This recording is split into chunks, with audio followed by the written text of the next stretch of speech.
नमस्कार, बहुत स्वागत है आपका। मैं हूं आपके साथ सुमित झा। आप देख रहे हैं भारत एक्सप्रेस की खास पेशकश चाय पर चर्चा। राजस्थान के अलग अलग जिलों में ये भारत एक्सप्रेस की टीम लगातार जा रही है और समझने की कोशिश कर रही है कि वहां सियासी तौर पर क्या स्थिति है, सियासी समीकरण क्या है, वोटरों के मन में क्या है। और हम अब पहुंच चुके हैं उदयपुर। जो उदयपुर राजस्थान के बहुत खूबसूरत शहरों में से एक है, पर्यटक स्थलों में से एक है। और यहाँ जो चौराहा आप देख रहे हैं, इस चौराहा के उस तरफ उदयपुर शहर है और इस तरफ उदयपुर ग्रामीण विधानसभा क्षेत्र है। इधर आप देखिएगा तो उदयपुर ग्रामीण विधानसभा क्षेत्र आता है, इधर उदयपुर शहर। और ये दो विधानसभा क्षेत्र भी बहुत अहम है। उदयपुर जिले की बात करें तो 8 विधानसभा क्षेत्र हैं। 8 में 6 पर बीजेपी का कब्जा है और 2 पर कांग्रेस का। बीजेपी का गढ़ माना जाता है। प्रत्याशियों की भी तस्वीर सामने आ गई है, लेकिन बगावत के सुर भी तेज होने लगे हैं बीजेपी के अंदर। ताराचंद जैन को उदयपुर से टिकट मिला है, लेकिन वहां पर विरोध हो रहा है प्रताप सिंघवी की ओर से, जो उप महापौर हैं।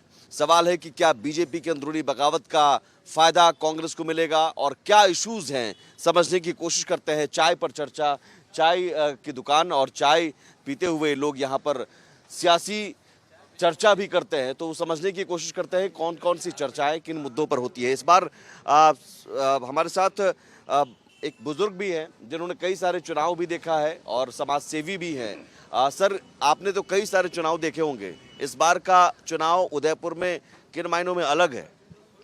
इस बार के चुनाव में एक ही पार्टी के दो लोगों में जो विरोध आ रहा है, ये पार्टी के लिए ठीक नहीं है। इनको आपस में बैठ करके जो टिकट का जो वितरण हुआ है, सबको एक साथ बैठ करके समझौता करके फिर टिकट देना चाहिए था, ताकि ये अनावश्यक विवाद नहीं होता। ताराचंद जी जैन को खड़ा करने से भारत जी सिंह भी विरोध में हो गए, जबकि ये सब अगर साथ बैठ करके निर्णय करते तो ये विरोध नहीं होता। गुलाबचंद कटारिया जो अभी राज्यपाल बनाए गए हैं, उनका ये गढ़ माना जाता है। गुलाबचंद जी कटारिया का ही खास ये क्षेत्र रहा है और उनके ही निर्देशन से अब तक जो कुछ चल रहा है। अब ये तो नहीं कह सकते कि ये कैसे क्या हुआ, लेकिन हो सकता है कि उनके निर्देश पे ये हुआ हो और ये आपस में लड़ रहे हो। तो आपको लगता है इसका फायदा कहीं ना कहीं कांग्रेस को मिल जाएगा? कह नहीं सकते, लेकिन अगर विरोध रहा तो निश्चित रूप से नुकसान तो पार्टी को नहीं है। तो पार्टी भी इस पर पुनर्विचार कर सकती है, आपको लग रहा है? पुनर्विचार करना चाहिए। जो ताराचंद जैन जो हैं उम्मीदवार, वो बीजेपी को जीत दिलाने में सक्षम नहीं है क्या? नहीं, ऐसा तो नहीं कह सकते, लेकिन विरोध तो विरोध ही है। कुछ लोग तो टूटेंगे ही टूटेंगे ना, एक पूरा वर्ग अलग हो जाएगा। भारत सिंघवी भी इतने टाइम से उप महापौर का काम कर रहे हैं, पब्लिक से वो भी लोग जुड़े हुए हैं।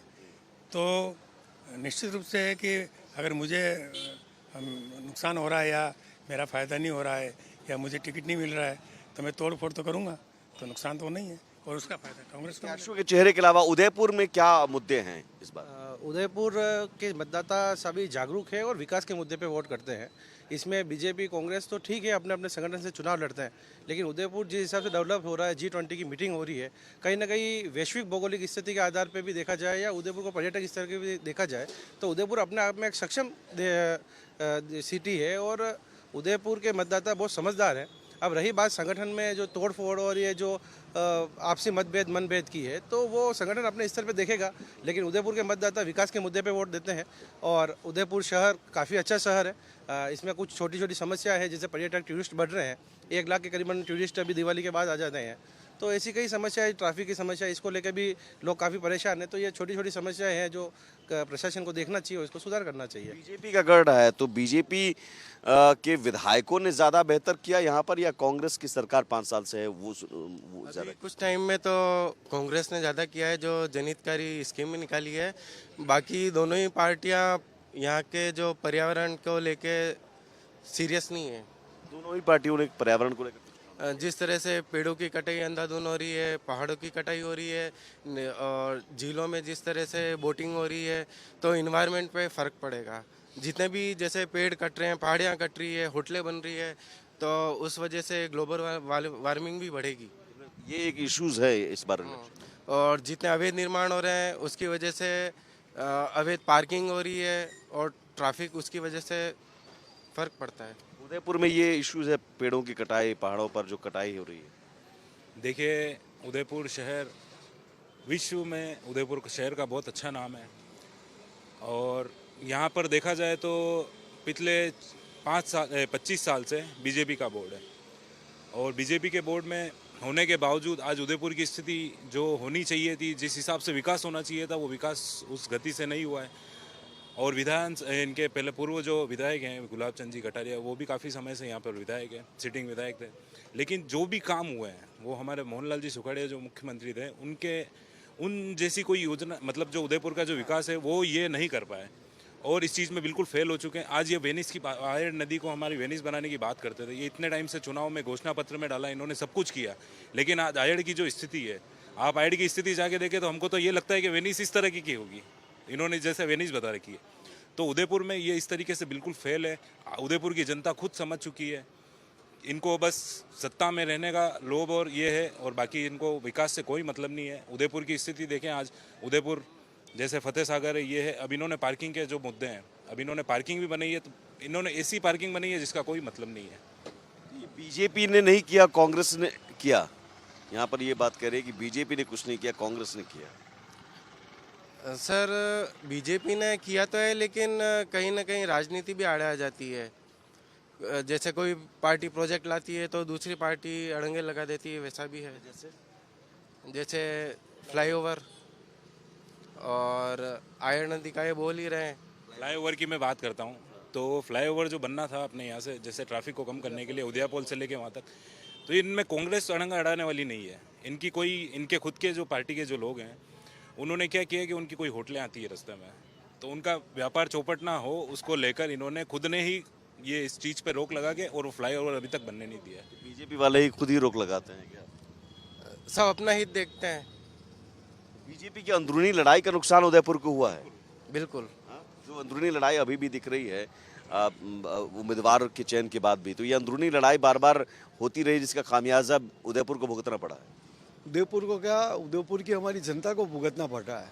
आज उदयपुर का नाम वर्ल्ड की नंबर 10 सिटीज़ में आता है। किस लिए आता है? हमारी प्रकृति के कारण, जो हमारे पूर्वज दे गए, फतेह सागर, ये सब।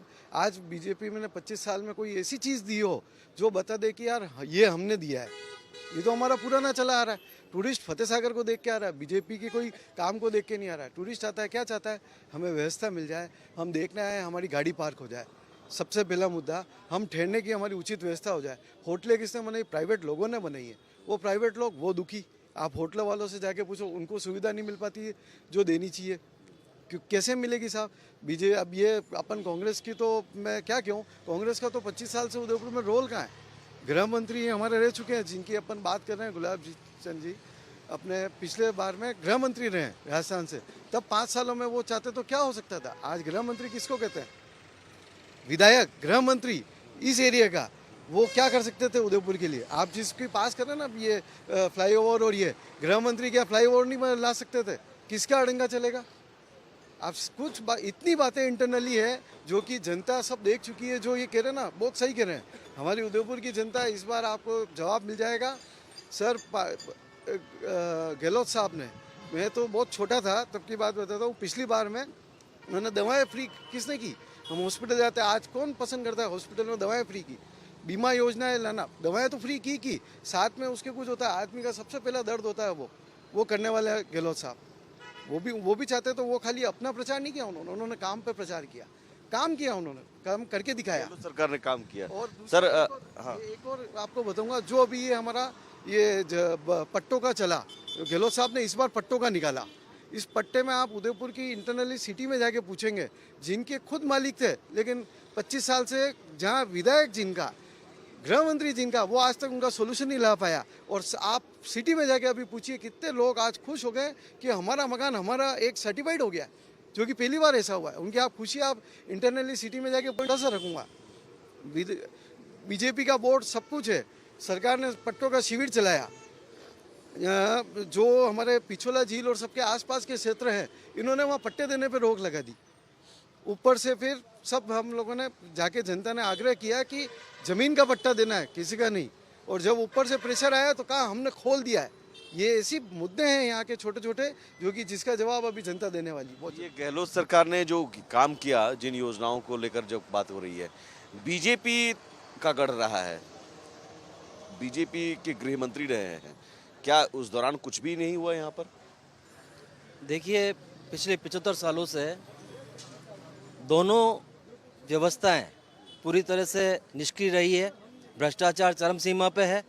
मैं एक आम आदमी प्रकाश भारती, जो चूँकि हमारा जो उदयपुर शहर है, मैं आपके चैनल के माध्यम से कहना चाहता हूँ कि पर्यटन की दृष्टि से नंबर 1 शहर है पूरी दुनिया में, लेकिन 1800 करोड़ के बजट होने के बावजूद सड़क, पानी, बिजली, शिक्षा, चिकित्सा, हर मामले में ये दोनों व्यवस्थाएं फेल रही है। हम ये चाहते हैं आपके चैनल के माध्यम से, जिम्मेदार कौन है? जिम्मेदारी दोनों व्यवस्थाएं, दोनों पार्टियां। और पूरी तरह से कमीशन खोरी, भयानक कमीशन खोरी। आप देखिए, कई स्लैब बनती है, एक 6 महीने में टूट जाती है नालियों के ऊपर। 2 कारें अभी गिरी है मारुति, अब अशोकनगर मेन रोड पे चलती कारें गड्ढे में। तो आप सोचिए ये क्या हो रहा है।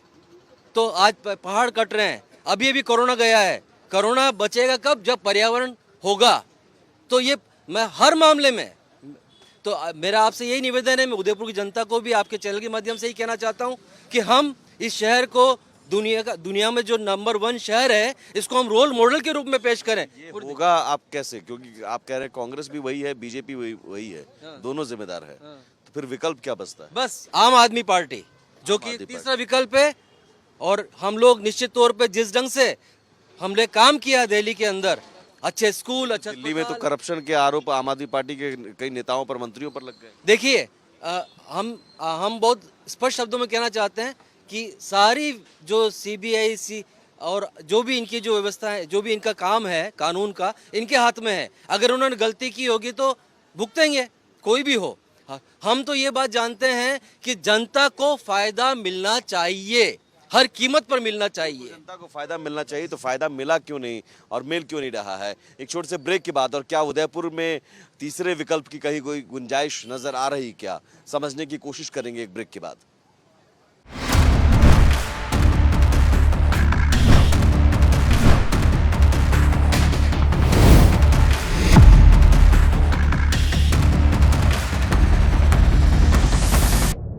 स्वागत है आपका। ब्रेक के बाद चाय पर चर्चा जारी है, और चाय की दुकान पर हम हैं जहां लोग चाय पीने आते हैं। चाय की चुस्कियों के साथ साथ सियासी चर्चा भी होती है। उदयपुर शहर में हम इस वक्त मौजूद हैं। हल्की हल्की ठंड का एहसास हो रहा है, लेकिन सियासी तापमान भी यहाँ बढ़ा हुआ है। और जिन मुद्दों पर हम चर्चा कर रहे हैं, वहाँ पर सबसे ज़्यादा अहम कि पेड़ों की कटाई, बेतरतीब तरीके से निर्माण, ट्रैफिक समस्या, चूँकि पर्यटक स्थल है। शहर में बीजेपी का कब्जा रहा है, और बीजेपी के कब्जे के बावजूद विकास के काम नहीं हुए जिस तेजी से होने चाहिए, आरोप लग रहे हैं। तो कांग्रेस ने भी क्या किया, ये भी सवाल है। और क्या विकल्प की कहीं कोई गुंजाइश बचती है? क्या कांग्रेस ने कुछ किया क्या, या बीजेपी का कब्जा रहा है तो बीजेपी के गृह मंत्री तक रहे हैं? क्या उस लिहाज से विकास के कार्य हो पाए? जो विकास के कार्य होने चाहिए थे वो विकास के कार्य नहीं हुए। बीजेपी का भले 25 साल से कब्जा रहा है, लेकिन जो महत्वपूर्ण जो मुद्दे हैं, पानी की समस्या भी बहुत है उदयपुर में। ऐसे नहीं है कि उदयपुर जिलों का नगरी कहलाता है, और बहुत सी जगह ऐसी कॉलोनी है जहाँ की पानी की पाइपलाइन नहीं वहाँ पे।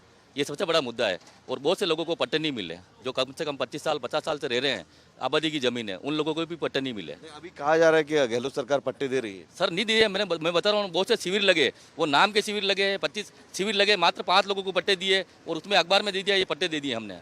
ऐसी बहुत सी कॉलोनियाँ हैं। ये क्या नाम मात्र के शिविर लगे, पट्टे नहीं दिए गए? नहीं सर, शिविर में जो भी लोग पहुंचे हैं, उनको सरकार की तरफ से जो भी सुविधाएं थी, मतलब बहुत सी, जैसे चिरंजीवी ले लीजिए आप, उसके अलावा मैं आपको बताता हूँ इसका। मैं उन शिविरों में भी रहा हूँ, उन लोगों से भी रहा हूँ, और जागरूक करके उस पट्टे को भी लिया है। उसमें दिक्कत क्या आई सर? सरकार की बहुत इजी गोइंग योजना। सरकार ने कहा जिसका पेपर वैलिड है आप उसको 10 दिन में फ्री करें।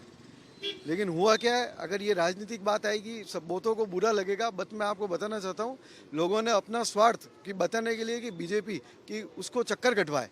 आपका एक सिंपल सा उदाहरण देता हूँ। पट्टे काफ़ी दिए गए हैं, हमने दबाव बना के, मैंने आपको लिस्ट है हमारे पास बाकायदा कि पट्टे इनके साथ कुछ हुआ होगा? मैं जो विषय बता रहा हूँ, उदयपुर ग्रामीण विधानसभा से आता हूँ। ये भुवाड़ा पंचायत लगती है यहाँ तक, ग्रामीण विधानसभा, ठीक है। 10 साल से विधायक फूलजी मीणा है बीजेपी के, ठीक है। और सरकार कांग्रेस की है, तो वो ये आरोप लगाते हैं कि कांग्रेस सरकार इसलिए पट्टे नहीं मिले। बुआना की रामनगर, कालीमंगरी, रूपनगर 3 बस्तियाँ है, उनके सबके फाइल लगा रखी है और अभी तक पट्टे नहीं मिल रहे। ये मैं बता रहा हूँ आपको। और पानी की समस्या है, पानी की समस्या के लिए कम से कम बुआना रामनगर जो बस्ती है ना, करीब 500 मकान है वहाँ पे लोगों के। पानी का पीने का पानी नहीं, नल का। आज पनगढ़ का पानी पी रहे, बोरिंग का पानी, खराब पानी, क्योंकि सैलरी की डंपिंग यार्ड है यहाँ पे, तो कितना खराब पानी होता है। तो हम तो रहते हैं, इसलिए हमारे को पता है, पूरी जानकारी है। बिल्कुल सर, मैं समझ जाता हूँ। मैं शहर के हिसाब से बोल रहा था। आपकी बात बहुत, अगर ऐसी कोई बात है तो अगर वाकई में ऐसा गलत हो रहा है तो आज ये सोचिए कि यहाँ विधायक कौन, ग्रामीण का विधायक कौन। आज हमारे तकलीफ यही आ रही है। हमारे विधायक जी कोई भी रहे, हम गुलाब जी हों कोई भी हों, विधायक किसको कहते हैं कि कोई तकलीफ हो तो आगे तक पहुँचाए और उसका सोल्यूशन लावे। विधायक किस, जनता विश्वास करके किसको बनाती है। मैं तो आज भी हम यही चाहते हैं कि अब हमारे उदयपुर में बरसों हो गए, लेकिन अब ऐसा विधायक आवे जैसे ये भाई साहब बता रहे हैं। अगर इतनी बड़ी गंभीर समस्या चल रही है आज इस लेवल पे भी, तो फिर हमारे उदयपुर में हो क्या रहा है। तो बीजेपी कैसे कहती है कि 25 साल से हम ही हैं साहब, हमने बहुत विकास कर लिया। ये विकास दिख रहा है, आप खुद देख लीजिए। एक चीज़ मैं और बोलना चाहूँगा, खुद बीजेपी के विधायकों ने मुख्यमंत्री अशोक गहलोत की तारीफ की है। उन्होंने जो काम किए हैं मुख्यमंत्री गहलोत साहब ने, उनकी खुद की तारीफ बीजेपी के खुद विधायकों ने की है। तो कहीं ना कहीं जनता को सहूलत मिली है तो वो इस तरीके की बात कर रहे हैं। बाकी किसको क्या, आज एनपीएस जो मतलब ये गवर्नमेंट कर्मचारियों की बात करें अपन, तो एनपीएस जो इन्होंने बीजेपी सरकार ने लागू करी थी, गहलोत साहब ने वापस ओपीएस लागू की, जहाँ भी कांग्रेस की सरकार है। कांग्रेस ने काम किया, बीजेपी ने काम नहीं किया, ये आप कह रहे हैं सर? हाँ, इस मामले में तो मैं नहीं कहना चाहता हूँ, लेकिन उदयपुर का नुकसान बहुत हुआ है। और मैं थोड़ा विषय के अंतर में जा रहा हूँ। जैसे मेरे जो मन में पीड़ा है, पहाड़ियाँ कट रही है, दिन रात मशीनें चल रही है, वो प्रशासन को नहीं दिख रहा है। एक छोटा आदमी मकान बनाता है, एक ईंट गलत लगा देता है तो मकान गिरा देते हैं। और इतने बड़े पहाड़ कट रहे हैं, वो नहीं दिख रहे हैं, दोनों को नहीं दिख रहे हैं, ये गलत बात है। दूसरा मैं बोल सकता हूँ, उदयपुर में ये जो मंदिरों के ऊपर भी इन्होंने इतनी कसाकसी कर रखी है, सारा देवस्थान विभाग का कंट्रोल कर दिया है। आज हम मंदिर में जा नहीं सकते, मंदिर के ऊपर टिकट लगा दिए, मंदिर के अंदर जा नहीं सकते। और मंदिरों को प्री वेडिंग वाला वो नंगा नाच हो रहा है वहाँ पे। ये क्या तरीका है? हमारी संस्कृति को ख़त्म करने के लिए बैठा है ये ठीक नहीं है। ये धार्मिक स्थलों का व्यवसायीकरण। सर यहाँ पे एक मांझी का मंदिर है, वहाँ पे इन्होंने देवस्थान विभाग वालों ने टेंडर जारी करके वहाँ पे टिकट लगा दिए हैं। प्री वेडिंग फ़ोटोशूट होते हैं, वहाँ पे कई लोग आते हैं अमर्यादित कपड़े पहन के आते हैं। ऐसा कौन सा मंदिर है जहाँ पे वेडिंग शूट होता है? मंदिरों में वेडिंग शूट होना जायज़ है। दूसरी बात, यहाँ जो नीमच माता मंदिर है, करणी माता मंदिर है, वहाँ पे रोपवे चालू हो रहा है, रेस्टोरेंट खुल गए। सरकार की तरफ से किया जाता है। नहीं सर, रोपवे के लिए मैं बोलता हूँ, करणी माता मंदिर का जो सारा नियम है, वहाँ कहीं व्यवसायीकरण की बात नहीं है। आज वहाँ पे दुकानें लग रही है, व्यवसाय हो रहा है। अभी मैं हाई कोर्ट में मैं मुकदमा हार गया हूँ, रोपवे का, नीमच माता वाला।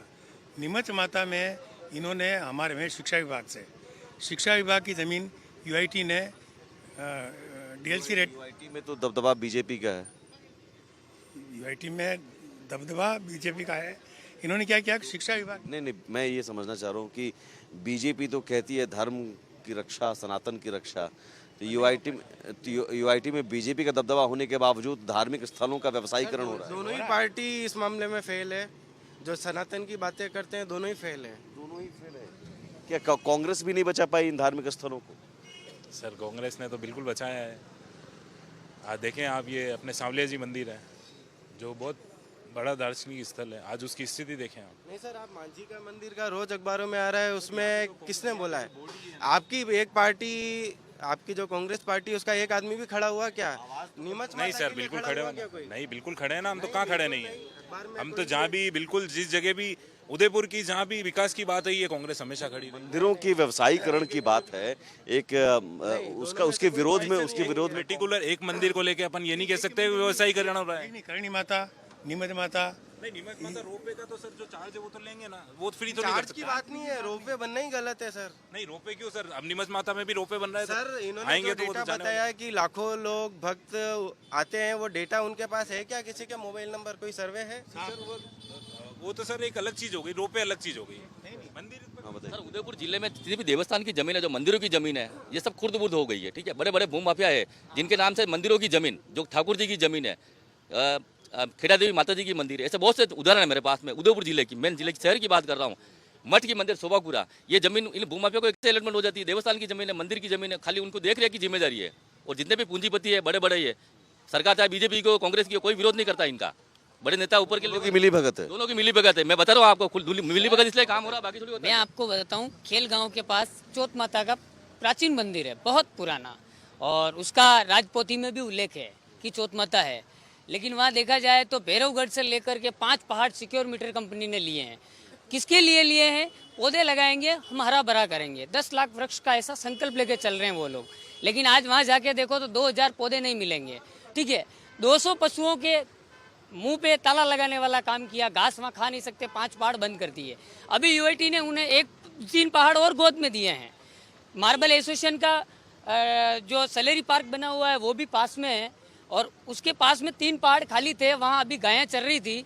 और उदयपुर वाला जो ये नगर निगम का कचरा है वो भी वहीं खाली हो रहा है, डंपिंग यार्ड भी वहीं है, और पास में लोग भी रहते हैं। इतनी गंदगी, 200 गायें कचरा खा रही है, और यूआईटी से मिलकर को लेकर कोई कर नहीं रहा है कुछ। सर अभी 3 पहाड़ और दिए, उसको भी बंद कर रहे हैं। गायें जाओ कहीं पे भी, उससे ये कोई कांग्रेस की मिली भगत मान रहा है। सर देखिए, मैं ये कहता हूँ 5 साल ये वार करता है, 5 साल ये वार करता है, बाकी जनता जाओ बाढ़ में, उससे कोई मतलब नहीं है। सर चारा का जमीन का ये मतलब होता है, गोचर भूमि होती है, चाहे गायों के चरने की भूमि होती है, गोचर भूमि। ठीक है, वो जमीन को भी यूआईटी फुर्द कर रही है, पट्टे दे रही है उसकी भी। आज सुभागपुरा में बिल्ला नाम जमीन है, उन पे भवन बन चुके हैं, पोस्ट कॉलोनियां बन चुकी है। देवस्थान विभाग की जमीन में पोस्ट कॉलोनियां, प्लानिंग है, बड़े बड़े भवन बन चुके हैं। कोई माफियाओं का दबदबा एक बड़ा इशू है, और क्या इस इशू पर बीजेपी और कांग्रेस कुछ पहल करती है? क्योंकि दोनों तरफ से अगर एक कोई करता है तो दूसरी तरफ से आवाज नहीं उठती है। बाकी इश्यूज तो है ही जो राजस्थान में अलग अलग जगहों पर हमने सुने, लेकिन यहाँ उदयपुर में, खासतौर पर उदयपुर में बेतरतीब तरीके से निर्माण, पहाड़ों की कटाई, पेड़ों की कटाई और पहाड़ों पर अवैध निर्माण, ये सारे इश्यूज हैं जनता की नज़र में। लेकिन क्या नेताओं की नज़र में है, और नेता क्या इस बार इस मुद्दे पर कुछ पहल करेंगे, ये देखना होगा। फिलहाल उदयपुर से चाय पर चर्चा में इतना ही, और ये सारे जो मुद्दे आपने सुने, इन सवालों का जवाब हम तलाशने की कोशिश करेंगे शाम 4 बजे इलेक्शन एक्सप्रेस में, अपने खास शो में सीधे नेताओं से जवाब लेंगे। फिलहाल चाय पर चर्चा में इतना ही। नमस्कार।